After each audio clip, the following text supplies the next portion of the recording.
Julian, thank you so much for being with us today. When you began your career in architecture, did you go in thinking, I want to make a difference? And if not, when and how did that change? Thanks for having me first. It's a great question. Architecture and making a change are two things that go hand in hand. But going straight into architecture and thinking, I want to design things, I want to be involved in, buildings. I didn't necessarily think about the change element and also the faith element. But actually coming into architecture, I came into architecture through music. So I used to play the trombone. It's not the coolest instrument out there, guys. But I played the trombone, and it took me to a range of different places. I'd play at the festival hall and the symphony hall, and even touring through Poland and seeing all these Orthodox, beautiful churches. It really inspired me. And at the same time, growing up, I grew up in a faith-based context. My father was a pastor, and growing up in Pentecostal churches, I was kind of introduced to heritage buildings, but that had a lot of the culture that I came from embedded in them.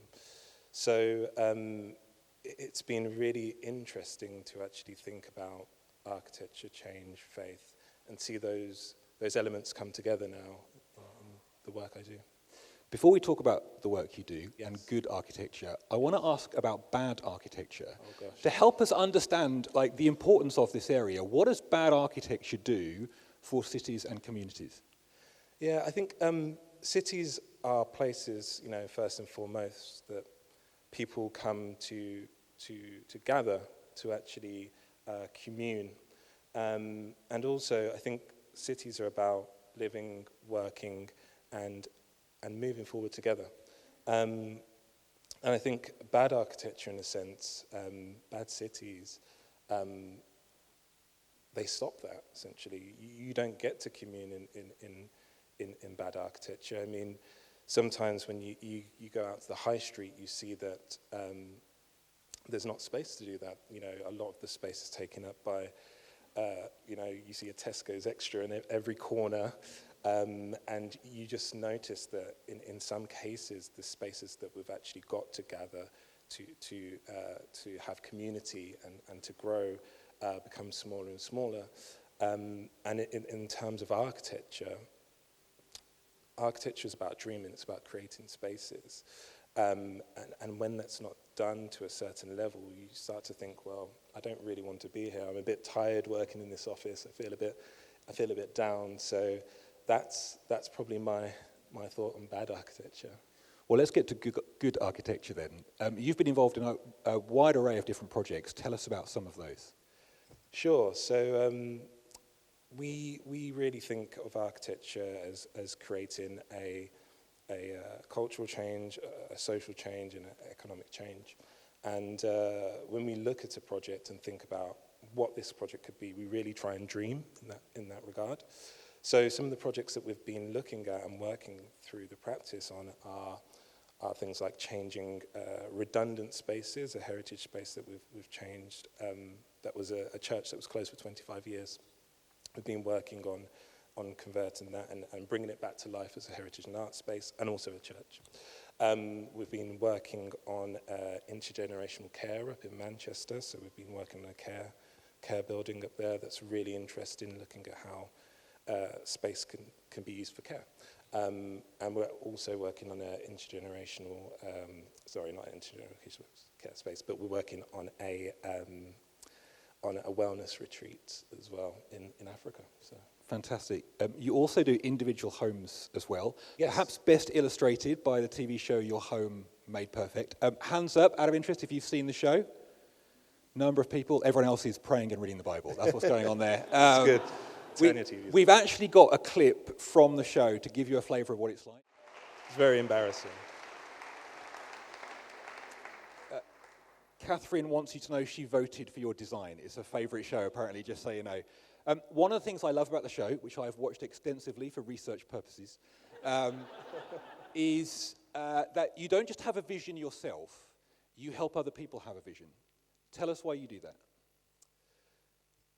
I think we've all got the ability to transform the places that we live in and work in, and I think for me it's about understanding that element of transformation and dreaming with other people.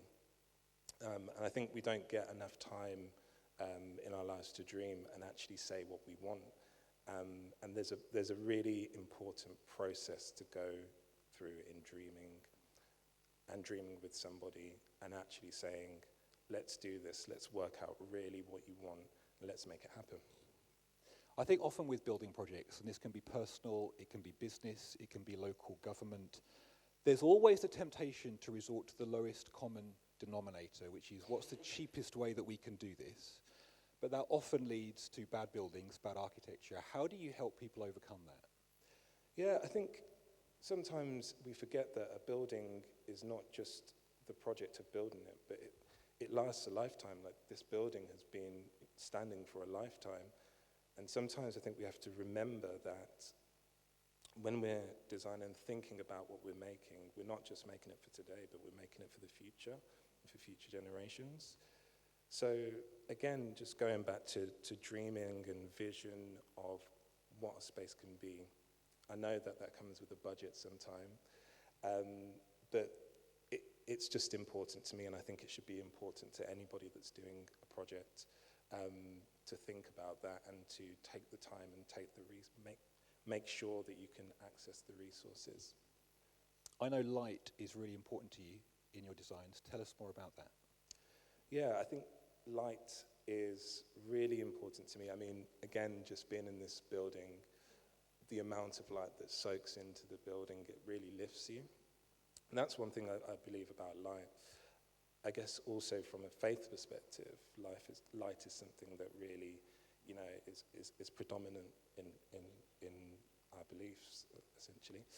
But I think that light is something that everybody has the right to. A window is not expensive. It can be expensive at times.